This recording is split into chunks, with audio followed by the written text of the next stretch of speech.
I'm Percy Dove Tonsils.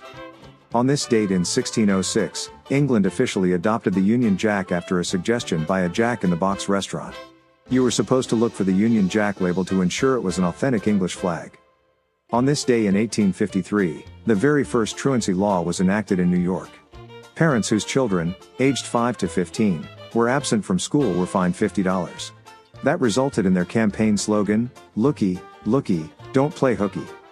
In 1862, Union volunteers led by James J. Andrews stole a Confederate train near Marietta, Georgia, but were later caught. As you'd expect, it was easy to follow their tracks. On this date in 1877, a catcher's mask was used in a baseball game for the first time. After 37 passed balls, they decided to add eye holes to the mask. Of course, there were anti-maskers, but a couple of broken noses and a few teeth later, they were on board. In 1894, a 3-day snowstorm dumped 30 inches on Pennsylvania and New York. How did they get a 3-day snowstorm in only one day? Talk about efficient snowfall. On this date, in 1892, a patent was issued for the first portable typewriter. However, the 2-mile extension cord seemed problematic.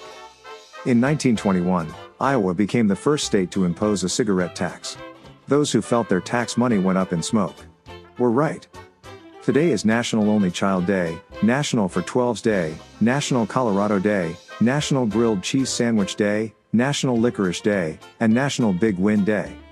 Saoirse Ronan, the actress whose name nobody can pronounce, turns the big 30 today. Jennifer Morrison turns 45 today. She played Snow White's daughter, Emma, on the TV series Once Upon a Time. Her dad was someone charming, I don't remember who. Claire Danes turns 45 today. We've watched her go from My So-Called Life to My So-Called Homeland. More recently, she starred in The Essex Serpent on Apple TV. Vince Gill, part-time Eagle, and Mr. Amy Grant turned 67 today. David Letterman is 77 today. These days, his idea of a late show begins around 7 p.m. Ed O'Neill turns 78 today. He enjoyed one of the most significant upgrades of all time, going from Peg on Married with Children to Gloria on Modern Family.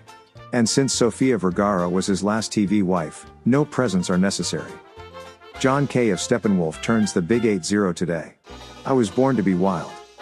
Finally, in Australia, a truck driver was arrested after being found with $12 million worth of the anti-anxiety drug Xanax. Funny, but he didn't seem worried in the least. With exciting facts to clutter your mind, I'm Percy Dove Tonsils for KDAZ, Digital Broadcasting. Thanks for listening.